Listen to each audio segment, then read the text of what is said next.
Okay, we're going to talk about samskaras. What are samskaras and how can they help you understand where you are in the game? What game am I talking about? The evolution of consciousness. That's the game every sentient being is playing.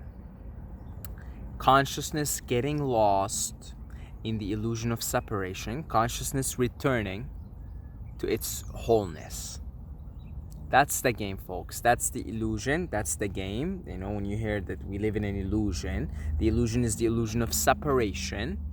And consciousness and all these different apparently separate manifestations eventually returns because it's programmed to return to the source, to the one. So what are samskaras? Samskaras are impressions. Now, the word samskara is a Sanskrit word, and this is explained in much more detail than I'm about to give you in Hindu and Buddhist scriptures.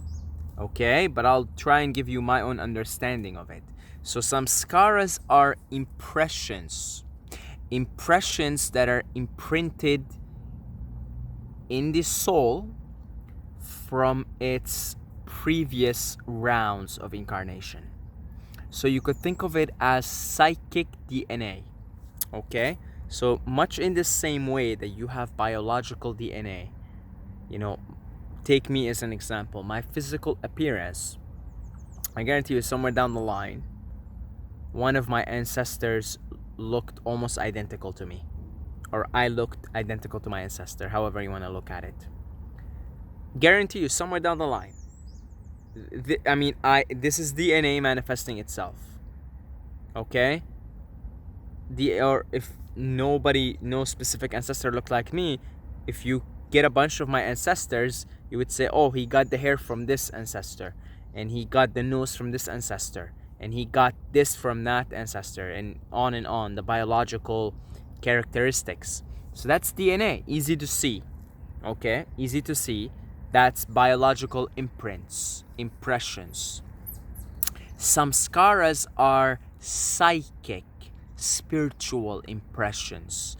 As the individual soul takes on this great cosmic adventure, mind you, the individual soul itself is an illusion. There's no once. My soul and your soul, there's only one soul. Nevertheless, that's the game. And so when the soul takes on this great adventure that goes on for many long, not even years, just kalpas, spans of long time. Each incarnation, each birth, death and rebirth leaves a certain impression there, just like, again, a DNA, biological DNA. So then a soul comes, let's take, this current incarnation that you are experiencing, I am experiencing, comes into this birth with all the previous impressions. And go figure what happens from there. So, example, if you like a certain food and you just like it, no matter what you try and do, you do some fasting, but you're always craving this one particular food. In my case, it's peanut butter. There's a very good chance that I have been eating peanut butter, at least in my most recent lives. And I really fell in love with peanut butter. And I always loved peanut butter since I was a kid. I've always been addicted to peanut butter. Okay? So that's a samskara right there. You see, that's a samskara. And that's a very simple example. Now take it even, let's take an example that's a little bit more profound. So say you're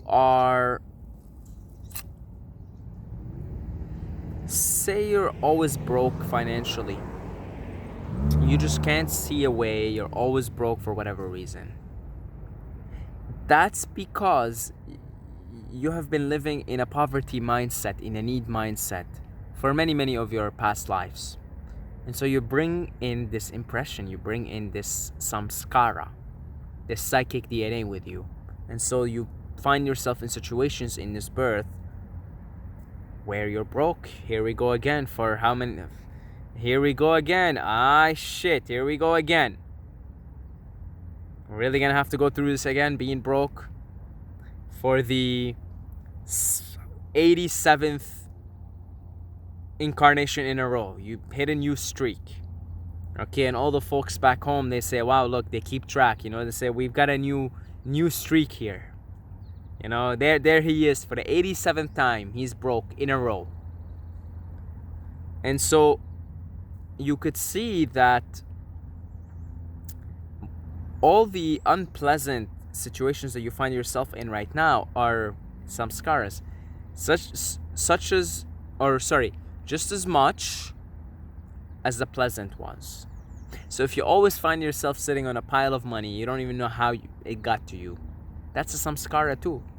You've been always that way.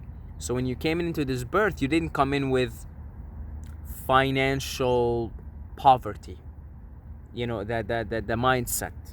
You came in with the mindset of financial abundance. Maybe you came in with a different samskara. Maybe your samskara is food. Maybe you can't, you're addicted to foods. You're always getting fat every incarnation because you just can't control. You're just so drawn. Your desire is so drawn to foods. And that's your samskara. And you see people, no matter what, they can't lose weight. They can't stop eating. That's a samskara too. Gluttony, that's one of the 7 deadly sins. Then there is these power-hungry people. It's a samskara. I mean, you see it. You see it from their kids. You see some kids are just destructive from such a young age. You see that in the kids. They're so, the kid is 2 years old. He's destroying everything. Just destroying everything, and he's trying to beat up the other kids and bully them at 2 years old. What do you think that is? Why do you think kids are so different? I teach children, okay? I teach children. And they're all so different. And that's their samskaras. Some are really gentle. Some are, you could see, they're I taught a kid today, and he's kind of destructive. Just looks like a destructive kid. I taught another kid, he's a gentleman. You just see it right away. Oh, such a gentleman. Samskaras. Okay? Some are pleasant, some are unpleasant. It really depends on what happened. So then that really helps you put your life and your situation in context and start to see all the unpleasantness in your life as an opportunity to liberate yourself from them, so you could move on to higher levels in the game. Otherwise, these obstructions will keep you away from nirvana. They will keep you away from enlightenment, and if not enlightenment, they'll keep you away from more pleasant places in the amusement park. Okay? So this is hell. I mean, this is helpful too. That sheds light. That means you better sit down and count your fears and count your anxieties, write them down on paper and say, well, I guess we're gonna have to deal with this now. I used to do this a lot actually back in the day. I used to write down my fears and say, well, we gotta deal with this one now. We gotta deal with this one now. We gotta deal with this one now. And it's a helpful exercise. It really is. And if you could liberate yourself in this incarnation, then because the way you even the whole reincarnation, how it happens, your energy will be drawn. Basically, whatever your energy was at the moment of death, you go next. Okay? So of course, if you've been living a life of let's say less than ideal, if you've been living in fear, well, guess what? You'll find yourself in a fearful situation. your next birth. You'll find yourself with the same fears, because when you die, what do you think is going to happen? You think you're just going to go out peacefully? No, you're going to be scared. You're going to go out with fear. And then you're going to freak out. Oh, yeah. We got a little snake here. We got a little snake. They're so quick. So, what I was saying. Yeah, if you've been living in fear your whole life, then when you die, you're not gonna go out in peace. And that's that in the Tibetan Book of the Dead, they say, most people live in fear, so they go out in fear, and then they freak out after, because they don't know what the hell's going on.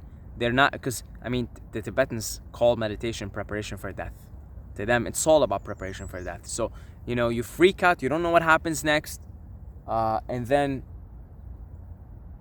man, that snake was beautiful. Yeah, and then you get confused, you're thrown back into the meat grinder, and what are you gonna find yourself in? Another fearful situation.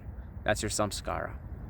So anything you have in your life right now, that's something you might be carrying from now 50 lifetimes, still trying to deal with it. And so listening to this is very important, because there's a beautiful story that I want to make in another video about Milarepa. Milarepa is a very, very famous yogi in Tibet. He lived in the, I believe, 10th or 11th century, somewhere in between that. And he was a murderer. Okay, he murdered people, and he achieved enlightenment in one lifetime. He came to the monastery by a stroke of good fortune, and his teacher, the story about Milarepa, he was building houses, and his teacher basically really tortured him in a bad way, not physically, but mentally. Okay, he really tested him mentally. Okay, because Milarepa was like a criminal, and he was selfish, he was egotistical, and the reason why his teacher treated him, even though his teacher was known to be very gentle, he treated him with lots of toughness, is he said, I need to do this, otherwise he's going to be born 3 realms below the human realm. That's how bad his karma and his samskaras were. And yet he got liberated in one lifetime. He became enlightened in one lifetime. So you never know how this game works. Some people, it may take many, many, many lifetimes, or it could happen right now.